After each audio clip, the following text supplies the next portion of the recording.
talk about tracking telescope and the forgotten legacy of Clyde Tombaugh at White Sands Missile Range. My phone's not playing well. Bill grew up in Flint, Michigan, attending the University of Michigan Flint, receiving a BA in both anthropology and philosophy in 1993, followed by a master's degree in cultural anthropology in 1999 from the University of Hawaii, where Bill began his career as an archaeologist for the U.S. Army.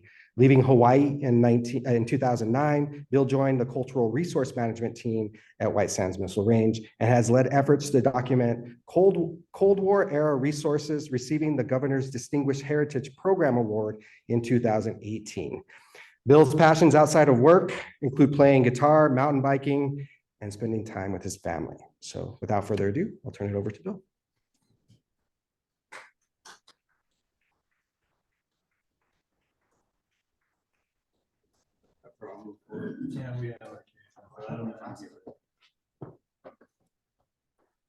I don't either. What are you wanting to get rid of? Yeah, these guys. I mean, are they up there for good? I mean, that's kind of a. Dennis, could you click on the add the people that are waiting in the waiting room? I think that's what that says. Well, that's one of them. Yeah. And then we should be able to shift the bar to the side. Yeah. So it looks like it's gone now. Well, no, it's not. Is that a? I wonder. I can get, okay, I don't know what that is. I think Dennis has it controlled in there. That's why we can't. No, it's from this computer. No, I can. No, it's just mirroring that because there's not anything on the top of the screen. Oh, really? Yeah, so I think it's got to be Dennis on the laptop. Let me go in there and look. Yeah, it's not letting me do anything. Hi, good evening. Sorry, I just don't think we really want to see that. This is regarding the Zoom. So maybe we can play with that for a second. I'd like to just say thank you for having me here. Last time I was here on this stage was shortly after I had moved here, did a talk for the Doniana Archaeological Society, rest in peace. It dissolved in 2022, but I came here and I did a talk on lava tubes and Native Hawaiian archaeology. So I was doing something very different in Hawaii on the Big Island, which is where I was working and lived. And yeah, so that was probably 2010. So it's been nearly, you can do the math on that. That's 15 years almost.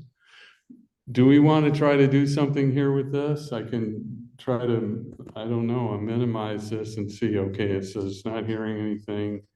All right, I'm going to close that. So that one's gone. And I'll hit, it says leave meeting is the other one up here. I don't want to leave the meeting, so I don't think I can do anything about that. So at least I got rid of the other one. Hey, all right. Am I still sharing? Okay. So a couple of other things. Let's see, what else I want to talk about here. Yeah. The last time I spoke to the Doniana Historical Society was on a kind of an unusual award that was presented to White Sands Missile Range myself for having a historic building worth preserving. And it was for the 500,000 pound test stand, which is an amazing entity at White Sands Missile Range. And so I had gotten an award for that, but it was where downtown maybe that we had that meeting. And that was probably 10 years ago. So anyway, the last thing I just want to say, as you heard an introduction to me, you know, I've been trained as a cultural anthropologist as well as archaeology. I did archaeology in Hawaii, and so I'm kind of a mishmash of different things. My passion is people and the cool things people do, and and the things we leave behind, which is what history is all about. And but I'm not a rocket scientist. I'm not an engineer. And I'm not really a technophobe. I like stuff, but there's things in this topic that are pretty technical, and I'm not. I may miss a few things talking about stuff, but you'll get the general idea. So, tracking telescopes, forgotten legacy of Clyde Tombaugh at White Sands Missile Range. So, Clyde inevitably is one word, Pluto. I mean, that's what everybody associates with Clyde. When I would argue, and his son Al and I have talked about this, that his contributions at White Sands Missile Range are probably more significant than his discovery of Pluto, but yet they're completely lost. Unless you dig a little bit, I mean, there's some books and things out there, but they're not transparent. The other person I'm going to talk about is James Edson. This is his brother-in-law. He married Patsy, James's sister. There's a little quote up here: "The tracking telescope story is a modest but quite instructive example of what happens when men work," there were women too, "in the real world in direct pursuit of bold purposes." So first, just a little overview on White Sands Missile Range. I imagine most of you know, but some people sometimes don't. It's founded in 1945. It's kind of a composite of different things. The Alamogordo bombing range being probably the very birth of it, of that piece of property. And you have Holloman early on, and Holloman Air Force Base and White Sands are kind of divided out. And and then of course the V2 rockets came here, and that really got the ball rolling. And on obviously Trinity, as it's most widely known for, July 16th, 1945. And it's a huge place, 100 miles by 40 miles. It's really, it's taken me a long time to where I can kind of think about it and look down on it in my mind and sort of know where things are. And my initial couple of years were tough, and there's still things I haven't seen, and I hope to see. I'm planning on retiring May 31st this year, so this is it's kind of interesting. I'm here doing this now. I'm really glad to be doing it. Army, Navy, and Air Force active residence. So it's, in the technical terms or the military speak, it's purple. I guess, is that right, George? You call it a purple installation. And it's very unusual for that reason. And the Navy is a huge player there. You don't really see a lot or read a lot about that, but they played a tremendous role, and still do, in White Sands Missile Range. And you often more think of it as an Army installation, but the Navy is a huge player. Research, development, testing, guided missiles, radar, lasers, weapon systems, and both the military and private industry. I mean, it's a combo facility. You have the Army Test and Evaluation Command, which brings in all of the customers, so to speak, and then people like me work for the garrison, which we maintain the roads, the buildings, and when the environmental office is under the garrison, who I work for. Terrestrial testing, extreme testing for cold and heat, shock and vibration, which they often talk about these two as shake and bake. So you simulate what sort of things go on with a rocket or various test objects. EMP, electromagnetic pulse, nuclear radiation effects. So it's really, and these are things that most people don't necessarily know about unless you go to the website and read, what do they do there. And then the NASA sounding rocket program has been there since the 1960s, and they're still there. So the Navy sponsors NASA, and the most recent, well, it's been, I don't know, over 20 years, I imagine, the Black Brant is launched from LC-36, Launch Complex 36. And there's a little map. So we'll move forward here. So what do I do? So there's three of us in our program. 3 archaeologists, and we have a heck of a lot. I mean, in my field of what I do, it's often referred to as CRM, Cultural Resource Management, and every possible thing that could fall into that field is at White Sands Missile Range. I mean, we have some of the oldest archaeology in North America, and everybody's probably heard about the footprints that have shown up on White Sands National Park. Well, we have them too, probably more than they have actually. And sites, archaeological sites, which those are, of course, over 8,000 sites have been recorded. And that is about 30% of what probably exists. So the number is more, like 25,000 perhaps in terms of archaeological sites. We have a lot of historic districts in the base itself. There's the Army Navy Cantonment Historic District. That's a lot of what I've been working on. Largely my efforts have been toward Cold War era things that have been left behind somewhat. A lot of archaeology got recorded, but for the National Register and the National Historic Preservation Act stuff, which is what I do, the Cold War era resources have been kind of left somewhat. But my career there has made a dent in that. Thousands of Cold War era buildings, 2 National Historic Landmarks, so mines, rock art. When you go to Embryo, you'll pass by some really cool stuff. I think hopefully you'll get a chance to see. That's McDonald Ranch up here. Trying to find my mouse. Where'd it go? There we go. And if you've been to the Trinity Open House, which won't be happening in April, it's been canceled. Hopefully it'll happen in October, but that ranch, I've done a lot of work on that through contractors that I've brought in, and it's in the best shape it's probably been in since the 1980s when it was restored, 1983. So, why is there an archaeologist at White Sands Missile Range? So here's the law. The biggie is the National Historic Preservation Act. Every government installation or entity, BLM, Park Service, Bureau of Reclamation, they all have an obligation to identify what they have on their property and then take account of what they do and how it may affect those things. And that's the driver.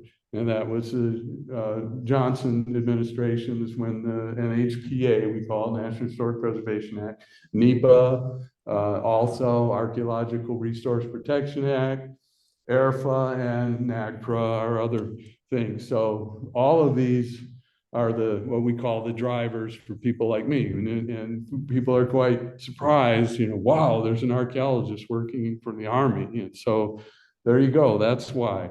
All right, so let's move into the meat of the talk here.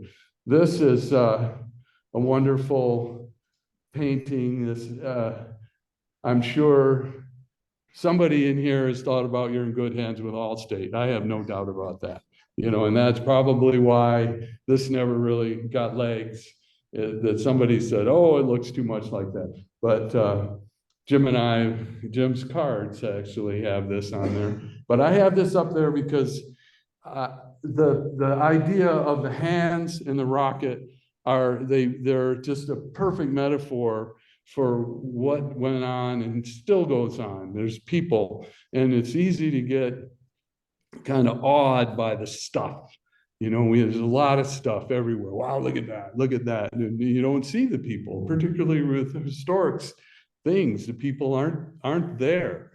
And it's just, that's the story. It's the people like Clyde Tombaugh and James Edson that made things work. They're the problem solvers, as I've called them before. So I love this picture.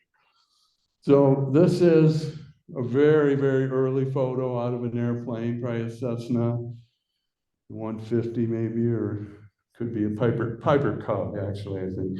But that's Launch Complex 33. And this is probably about 45. And I don't see, there's the gantries over here. So just gives you an idea of the space, and it doesn't quite look like that now. There's a lot that's been built out there along Nike and coming into the base, but the beginnings, with the V2 rocket, and so the base was not, or the White Sands Missile Range wasn't necessarily built for the V2. It was built for what we saw as ballistic missile testing. There was a Hermes rocket, was Tiny Tim, one called the WAC Corporal, and that large stand to the right there is for the without attitude control, is what that was stood for. We called it the WAC Corporal. And then to the left in the center of the picture is where the V2 was launched from. But the blockhouse itself that is out there, and I think I have a picture of that, yeah, coming up here, was really built for a V2 rocket, and it built incredibly overbuilt with a 27 feet thick concrete roof. There it is in the bottom left of the corner. There are 10 foot thick walls, and it's an immense structure. And this is Launch Complex 33, was known as Army Launch Complex 1. So things really unfolded rapidly. 100, we got the materials for 100 V2 rockets came in through, well, obviously from Europe, but they came by train, and they went to El Paso, and then things came to White Sands Missile Range, along with what are called the paper clippers, which were German scientists and technicians that were recruited to help us figure out how to put these things together and launch them. And that's a heck of a story in itself. The first V2 successfully fired, went up 70 miles. It was actually the second. The first one didn't make it, but the second one, 70 miles, May 10th, 1946. But there were all kinds of challenges to make things work, to get it off the ground, and then to figure out, okay, what are we going to do with it once it launches? All kinds of questions about the upper atmosphere, going to the moon, radiation, winds, and also, is there stuff circling around the Earth that we would run into? We didn't know. I mean, the Russians hadn't launched Sputnik yet either at that point. So this picture is interesting, in that little poster that's in the center. Whoops. And that is something the Germans did when they would launch their rocket, their V2. They called it the A4, and they would put this poster on it for luck. And so this is at White Sands, and initially, they did that. I mean, the Germans were involved with launching this, and there's a picture of one in Germany. This one is ours. That's the V2, and that was number 2. But actually, I think that was the number 1 was the one that was on the test stand, they called it. And so this was actually the first one launched into the air. So I'm going to move into more of the meat of the talk. So one of the things that's probably most important is where is that rocket going, and what is it doing, and how do we measure this? And most importantly, how do we keep it from landing in Juarez? And if you guys know, actually one of them did land in Juarez. But this up to the left is called the sky screen, and it would allow you, when the rocket was launched, to look through a device and through the wire framing on it and be able to tell if it was in safe airspace or not. And if it went out of that airspace, they had a kill button, and they would bring it down, shut the motors off, and then it would come down on the base, or not on the base, but in the 100 by 40 mile area that we've cleared for this type of activity. And on the right-hand picture, that is what's called a German, the Scania cinetheodolite, and that was used to get the attitude and azimuth and angular data, and it would have a camera with markings on it that you could take from that and be able to see where it was, and then with 2 to 3 of these set up at different places, you triangulate that data, and then you could come up with very specific information of where that rocket was and what it was doing. However, it had a very small or limited focal length. And so thus going higher, it would not capture that information. And the difference here between how we're using the V2s and the Germans were launching them and using them as a weapon. We used the V2 to go up into the upper atmosphere. So going, 100 miles plus, and we needed to be able to get data on what was going on with that rocket. And so thus moving toward the development of the tracking telescope. So this is another picture here to the left. One of the things that's also an Ascania. There were problems with these being on the ground, which is where they initially were, with what's called atmospheric boiling. It's when you see a mirage and it looks like water. Well, this affects what the camera is recording. And so one of the solutions to that is to put it up in the air. And so this is a little structure here, kind of got it off the ground, but they actually ended up moving them higher. So birth of the tracking telescope. So there's 2 just incredibly brilliant minds that come together here. And James Edson, Clyde Tombaugh. Here's a couple of early pictures. There's Clyde using the blink comparator, which is what he used to discover Pluto at Lowell. And then James Edson's at Table Mountain. He was doing work on Venus. Both of them were also very interested in Mars and the canals on Mars. And their meeting each other was at University of Kansas. And that's where actually Patsy was there, and Clyde had met James and went over to James's house, and Patsy was there, and they met each other.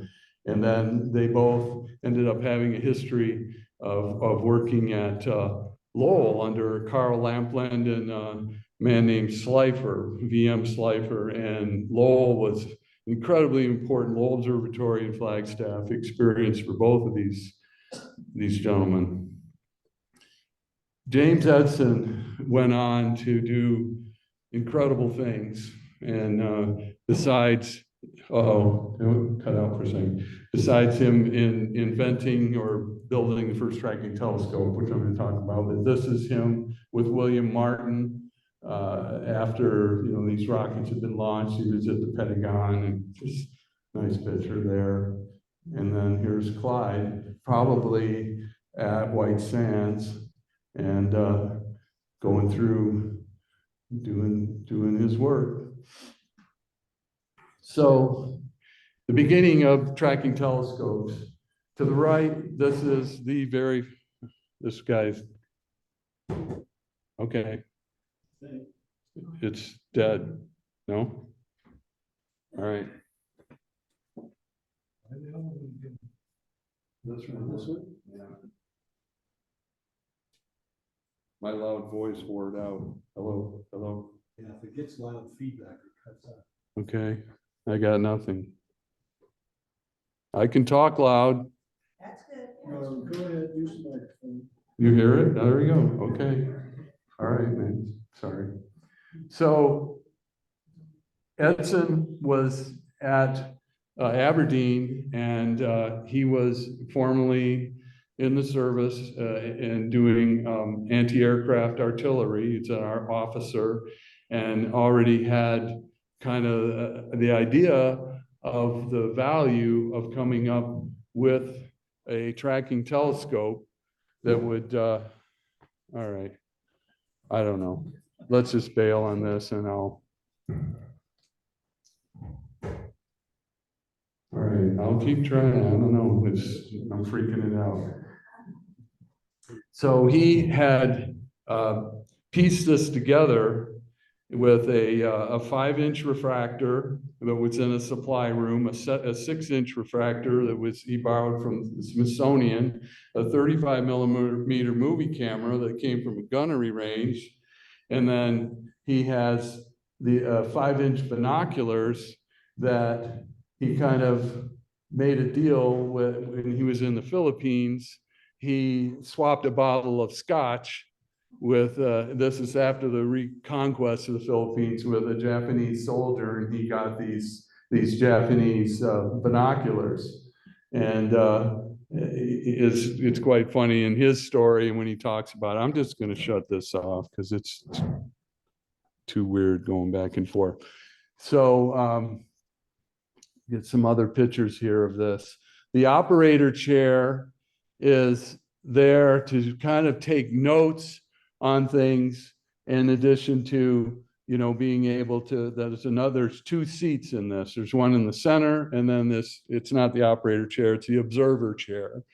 And that was put on there originally just for things that might be seen that the person that's operating looking through the other scope is not seeing.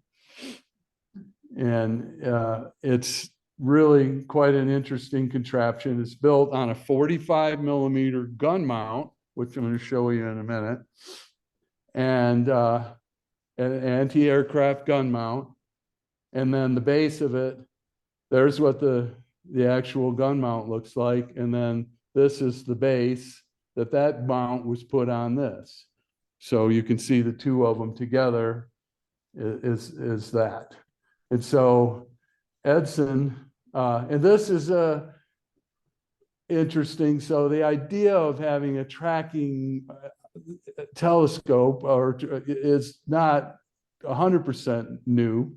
I think this was at Trinity. Is that right? There was somebody had said that. Bellinger wrote that it was at Trinity, but yeah.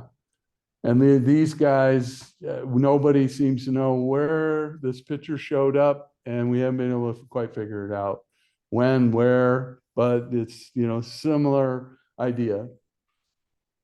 So Edson, as you know, him and Clyde are already talking to each other, and Edson's involved already with the V2 and what's going on, and he is very interested in his studies. He's a physicist and astronomer, and he wants to know more about what the rocket is doing as it's into the burn. And we have no pictures. What we have are radars and electronic equipment getting information, but it's not qualitative information, you know, of what exactly is happening. And so Edson recruited Tombaugh to come with him to see this, because he knew Clyde was very good with hands-on stuff, grinding mirrors, you know, very good with that type of thing, where Edson didn't really have the same skills in that direction. So he persuaded Clyde to come and witness a firing, and had him, I think, probably sit in that observer chair. And Clyde, these are Clyde's words here, you know, came to Cruces, and then out to White Sands Proving Ground. His plan, reaching the top of St. Augustine Pass, I spied the new small rocket base. Little did I realize I would spend at least the next 9 years of my life there. On the morning of the firing, I rode out of F Star. That was the name of the site. That's also an astronomical reference.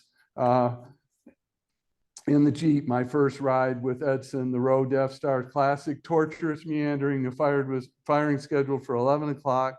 Strangely enough, as I recall, it was fired about that time. Edson plunked me into the visual observer's chair. Ralph Connigan, NGI, was a tracker, then the countdown, and the rocket took off. The turbulence was fierce, but I could see the shock nodes in the V2 flame, and then soon disappeared. The lighting was badly against it, and the rocket could not be tracked beyond burnout. So it was a more or less a failure, but he got to see and he was hooked. He had just signed a contract to teach at University of New Mexico in Albuquerque, and he was able to get out of that contract and decided he wanted to do this. And so here, this is a picture out of James Edson's scrapbook. I was fortunate enough to track down a whole bunch of his historic stuff, records, papers, articles. The man was not like Clyde. Clyde saved everything. I mean, as you know, and then Dennis knows. But Edson had a wonderful collection. I flew to California, met with his daughter and his grandson, and they shared with me. I actually have the stuff that's going to be going into the special collections. And this was Edson saying, this is a embryonic upper atmospheric program at Aberdeen failed to materialize. I turned the research and development of missile range instrumentation for short range astronomy at White Sands Proving Ground. And I would develop the first tracking telescope. Here we are with it. So there over near what's called the Small Missile Range. And this is that site called F-Star or Station Star. And these were some of the very first photographs that were obtained successfully after solving varying problems. Clyde provided these to the White Sands Missile Range archive and hand wrote on the back of these. So here's one, that's Clyde's writing, December 1946, taken with bright eyes, 65 seconds. So I didn't tell you, I had it on screen. The very first tracking telescope was called Little Bright Eyes or Bright Eyes. And then he's dropped the little. And he's got the slant distance, 21 miles, note attitude of rocket, tumbling, also glowing carbon veins. So they did not have the information from the radar and the other electronic type of tracking that this thing, once the engine had reached burnout, that it actually started tumbling. And this showed up in the film, and it was tremendous. They were like, whoa, it sold the tracking telescope. Everybody wanted one after that. This is Edson's daughter. She's a neuroscientist. She's in her 80s now. And then she's holding a picture of James Edson, an elderly James Edson and his wife. And he had written this poem that's really tremendous and really captures, I'm going to try again. She read it for me, and I'm going to play it, and we'll see how this works. Oh, come on. Dawn Star, 1946. There was Venus up and blazing in the velvet desert night, and the distant crystal glitter and the launch pad lights, and the slender gleaming needle of the rocket standing there with its wisp of frosty vapor in the cool, still air. There was Little Bright Eyes, waiting with a soft and eager whine as we heard the station check off on the hard wire line. And we heard the launch director call the name of Station Star. And he asked us, "Are you ready?" And we answered him, "We are." Softly then, the first faint dawn glow welled above the mountain rim, silver fringed the night's black velvet, and the eastern stars grew dim.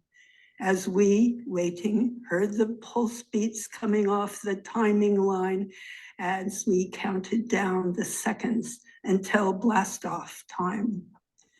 There it was, ignition, liftoff, and a shining spear of light rose above the darkling desert, thrusting through the fading light. Then, like distant organ music, deep and strong, the jet's song came. filled that vast sky-roofed cathedral with the anthem of the flame. Up and out our nightbird mounted, reaching eager for the void, and the tracker, struck with wonder, saw her flaming wings deployed, saw those vast and glowing pinions spread for flight across the deep, out and far beyond the limits of a world still sunk in sleep. Dream of men made up in metal and flame hurled beyond the sky, but her fledgling wings must falter, and we knew that she must die. And so it was. Her slim white body, when her rocket burn was done, rose on through the empty darkness till she saw the rising sun. We, earthbound and deep in shadow, we saw her shining there like a dawning star of promise, bright and high and fair. For 500 heartbeats, she glowed with splendid light. Then, as man and all his creatures must, she faded into night. Now we've tracked 100 mightier jets beyond the azure sky, and a swarm of circling satellites as they went wheeling by. And we were few, and we grow gray, and some of us are gone, but our dream still lies beyond the skies, and our hearts are bold, that bird of old that flew to meet the dawn. So Edson wrote this. I don't know, I hope you were able to hear mostly. He wrote that in 1946. I didn't say that right away, it's up on the screen. But all I would say is that it's, you have to think that we hadn't ever launched rockets. We hadn't been to the moon. We haven't been into space, and just how exciting this must be, at this time to experience that. And then I think it was just tremendous that he captured that in the poem, and especially, being, an astronomer, physicist, and not to say he can't write poems, but I was moved. I read this at the Las Cruces Astronomy Society meeting quite some time ago. I did a version of this talk, and the Tombaughs were there, and this was Uncle Jim, and they hadn't heard this poem, and it kind of brought tears to their eyes. So the site where this very first business took place that's where I'm standing, and we were out there wandering around, as archaeologists do, looking for stuff, and this pedestal is out there with the date 1946 on it, and put two and two together, and my pictures got a little messed up here, unfortunately, and this was the spot, where this group picture was taken. And I hope to possibly get a sign or something out there to say birthplace of the tracking telescope. So some of the things that had to be dealt with, that Tombaugh dealt with, were, the magnification was a problem. If it's so high, you are not able to even focus. So that was addressed, and the image intensity itself through the focal length, adjustments, he took care of that, and the focusing. And then the observer chair turned out to not be such a good thing, and they put the 35 millimeter movie camera there. He introduced shell burst panachromatic film, which made a huge difference. And at the time, the photographic lab at White Sands Missile Range was like the top photographic processing place in the world. They were really, really good with what they did. The V2 was repainted. The color of it was problematic. The firing times were a problem. And then, as I mentioned, the atmospheric boiling. So here's a BRL, Ballistic Research Labs, which is where this was built. This is where pretty much White Sands Missile Range was referred to at the time as an annex of BRL, Ballistic Research Labs in Aberdeen. So these tracking telescopes were put together there, brought here, and then Tombaugh, played with them and adjusted them and did, but he would fly back and forth. He's got some interesting stories. I think this particular one report is possibly about the time of day, because that was a big deal when it was. And the mornings were not good because of the light. Even in the evenings, it was much better. This is a V2 before it was painted. It was white. Originally, it was actually black and yellow, like the one at the museum at the missile range and the missile park. If you haven't seen that, I encourage you to go.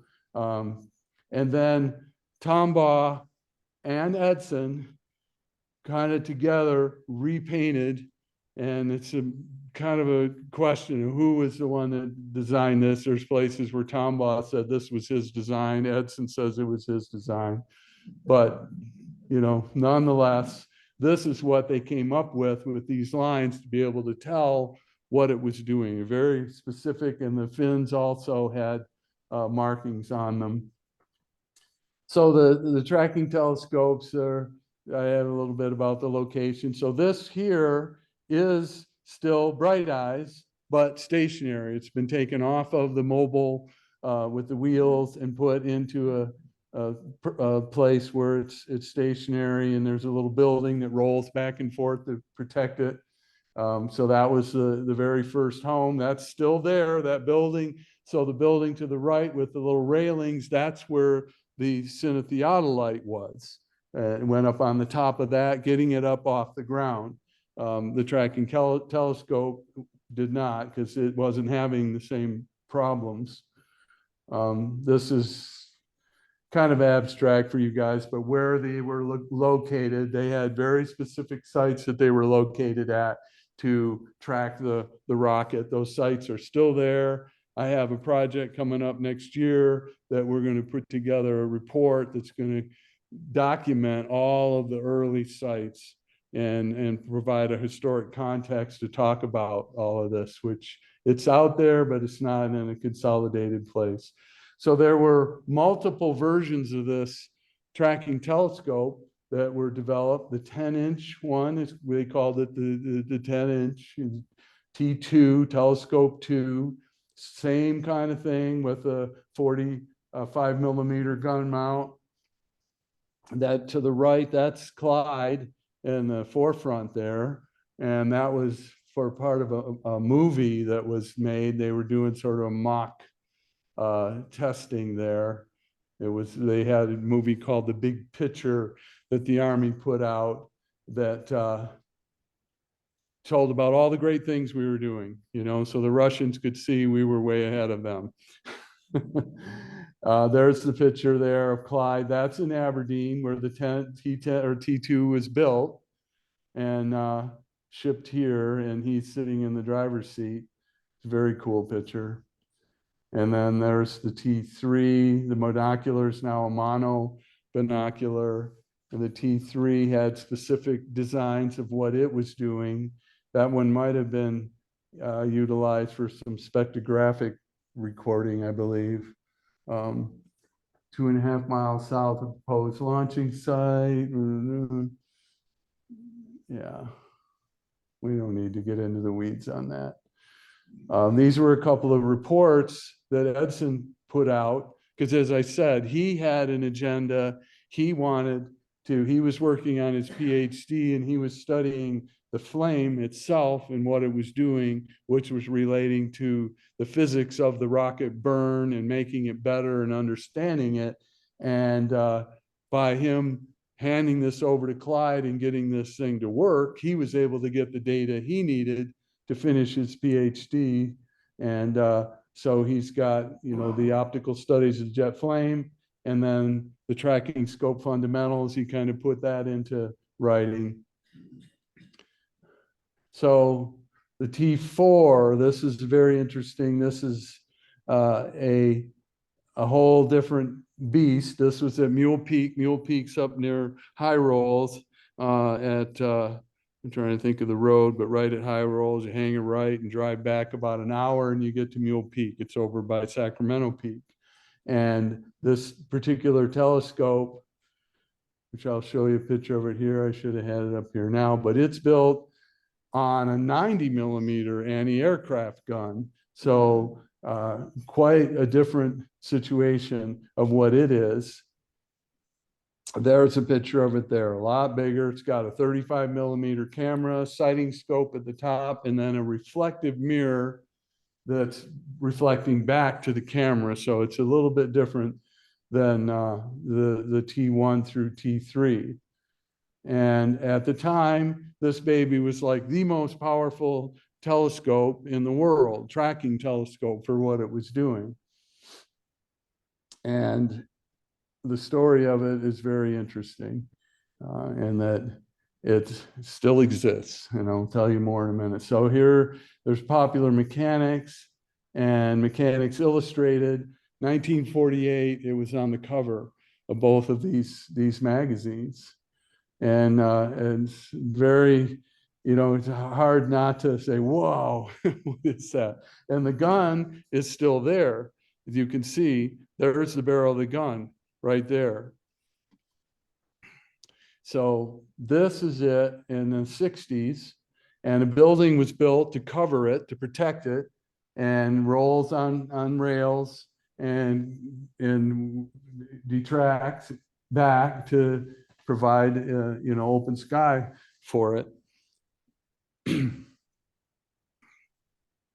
This is the discovery of it, and this is about 2012. Someone comes into my office and says, hey, there's this thing, it's up at Mule Peak, we don't know what it is, and we're thinking about demoing the site because of a relationship with the Forest Service, the agreement to use the property. When we were done using a building or whatever, we would tear it down.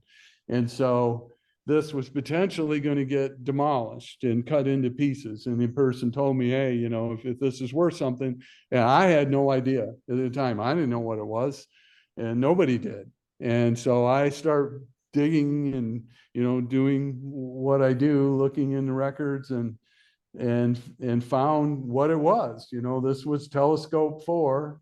And then my dream was, how can I get this thing removed and brought back down here and restored, and so there's another shot of it. The driver's seat there had a joystick on it to steer it, and pedals, and it's just an amazing piece of equipment.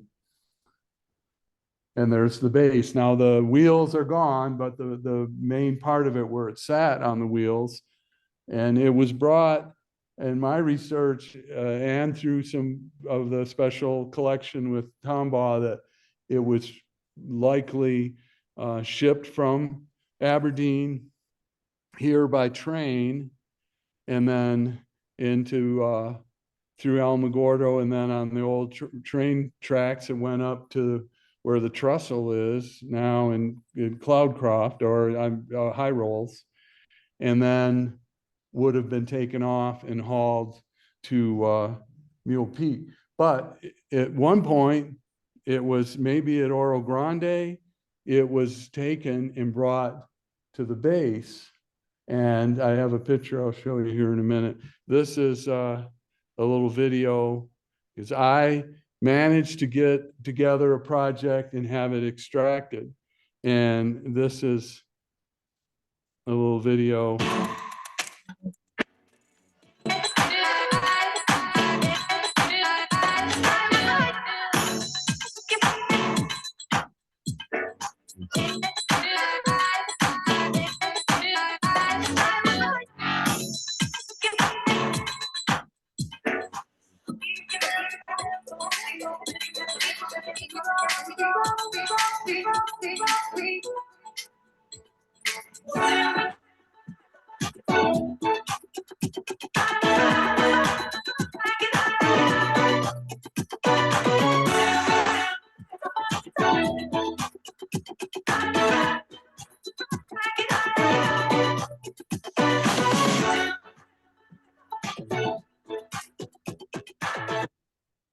So that was a tremendous event, getting that back down to the base. And I'll talk more here in a second. This video is pretty cool, showing that's a Nike,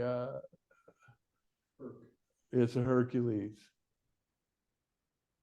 And there's just some footage here. Oh, we're back to my stuff up at the top there. Some shots of it in action, tracking. There it is. And this footage would be from the T4. Pretty fantastic.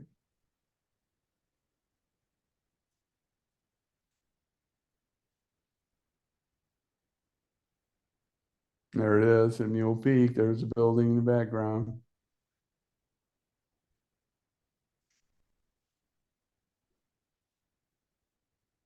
Okay. Whoops, we're playing again. We don't need to do that. And then there was the T5. So there were 5 altogether, the initial development. T5 was an experiment using a radar tracking mount. It was, I believe it was the Air Force, and it was called the Twin 10, had 2 10-inch telescopes on it. And you drive by this, if you go over the pass where this was located, and you're going to White Sands Missile Range, you look to the right after you pass the place where everybody's pulling over for the roadblocks, and you look over and you'll see a couple of buildings. In the forefront is the Smithsonian Astrophysical Observatory. I have a whole talk about that. That's what that is. And then behind it is where Tombaugh had what's called T5 site, where this was located. And so there's the pullover right there, right? And right here, and then there it is, actually right here. This building in the forefront, that's the Smithsonian Astrophysical Observatory. So there's a picture of it. If you look close enough from the road, or you pull over and look, you'll see it. It's still sitting there. And there was a very busy site for Clyde. He did a lot of cool stuff there. Okay, so this, you have both a Scania right here, and then this is what ended up replacing the tracking telescopes. It's called the IGOR, Intercept Ground Optical Recorder, which by this time, we've already collected a lot of data with the V2. The V2 firings are over, and we're moving toward Nike and development of the Nike systems. And we needed to track what the Nike was doing with intercepts, how accurate it was. And the IGOR was really married up all the best parts of the early tracking telescopes to a system to capture this data with the movie camera. And I'm sorry about the things at the top there. I'm not going to mess with it. I'm going to need to get finished up here. But this, and then a gentleman named Joe Marlin, who's no longer with us. He was a volunteer at the archives. He captured some really famous footage with this. This is a later version called the Perkins-Elmer Roti. Quite a fantastic object. It's doing the same kind of thing. That is probably an IGOR. This is a picture that was taken with the IGOR of an Honest John and the moon.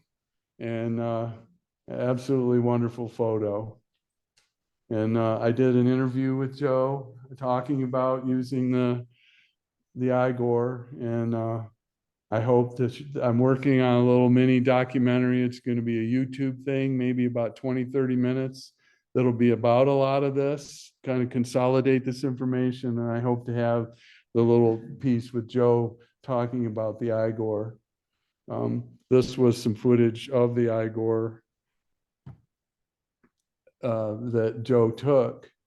of a B-17 being intercepted with a Nike. It's really, and he won an award for this. Very dramatic. I think that was probably a Zeus. Do you know if that was a Zeus or the Hercules? I think it was an Ajax. Ajax at that point. Yeah, okay. It was pretty real. Yeah, yeah. You might be right, yeah. Okay. And so things, kind of evolved from that to, multiple types of a whole group of tracking telescopes, which I'm not going to go into every one, but they become mobilized to some extent. So they're not, stationary, which as you can see, that one is. There's another mobile one. That's called the Contraves, which is more of a cinetheodolite than a tracking telescope, but it kind of, again, has characteristics of both. So the Apollo flights are using a tracking telescope. All those wonderful shots that we watched, years ago of it, that was done with instruments like this, which are the children of the very first tracking telescope. And at White Sands Missile Range, they now call these VTM, Versatile Tracking Mount. So these mounts are, they can put all kinds of different stuff on them. And they're still in use. They're a very valuable piece of equipment to utilize. As you can see, this guy has got a whole collection of different pieces of equipment on it. So by 1955, Clyde has left White Sands Missile Range. He and Edson both have moved on to other things. Clyde did write this article or this piece right here in a magazine called Missile Away. This was in 1955, Origin and Development of the Tracking Telescope. And he gets into a lot of the stuff I've talked about in more detail. And then Edson actually did a keynote speech here in Las Cruces with the Society of Photo Optical Engineers, I think it's called. And this is the only photo of the two of them together. Clyde's right here, and there's Edson right here. And by this time, Edson's moved he's at the Pentagon. I mean, he got very involved with a whole lot of other stuff. And, but interestingly, Clyde and him stayed working together because we have Sputnik coming up in the launch of for the International Geophysical Year in 1957. We were going to launch, we hoped, the first satellite. And of course, the Russians beat us to it. I'll go back to that for a second. This was in the Las Cruces Sun, 1958, highlighting all of what was done at White Sands Missile Range with all the tracking. And there in the left-hand corner is Little Bright Eyes, the Igor is in here, the Ascania. But by this time, both these guys now have left. And so Edson proposed a study of small Earth satellites before we launched the satellite. Before we launched Explorer, it was going to be, it was called Orbiter, and it was going to be launched with a Redstone. And then Eisenhower said, no, we're going to launch with a Viking and Vanguard. And that went sideways. The Vanguard kept blowing up. And then we went back to von Braun and launched Explorer. But that project, Project Orbiter it was called, which would have been the very first satellite. Clyde was given the task of doing a survey of whether there were objects around the Earth that may hit a satellite or some sort of object that could be problematic. And Edson proposed, basically had the money where he was and got this project going. And then Clyde executed the project. This document on the left, because he went to work for physical science labs because things were too complicated at White Sands Missile Range. It was much easier for him. So this is one of the first reports right here, search for small satellites. This was an interim report. And Edson, the same year, writes an article this is in the special collections. This was secret. This is Project Orbiter, and it's got all the details about that. It was actually called Project Slug originally because it was just going to be a piece of metal, was going to be the satellite. Anyway, Edson is writing this in 1958, Astronautics in the Future.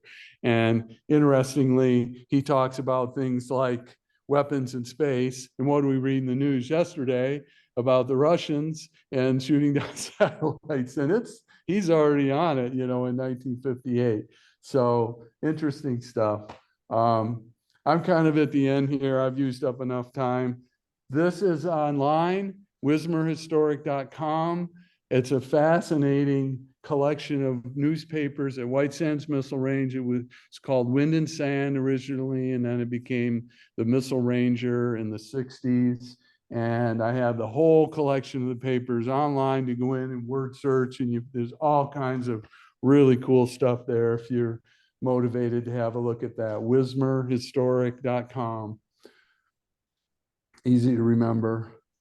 And so there's the T4 at the Missile Park at the museum. And I finally got the signs made. There's 4 interpretive signs that tell much of this story, in shorter version. And there's the T4 telescope, the only one in the world. There was never another one that was built. It's really, it was one of my dreams, to be able to get that back down. I was just amazed. And special thank you to the Wismer Archives and all the volunteers that spent hours, cataloging. And then we need new volunteers because these guys, Joe is gone, and after COVID, it really took a whack on the staff there, and the stuff is still there. There's all kinds of collections that need to be cataloged. The review, there's an article in there that's kind of along this line, and I'm soliciting as well. So if there's anybody here that has time and they're interested, Jim certainly can put you in touch. He's on the board there. And that's it. Sorry to go over. I hope you enjoyed that. It's a big story.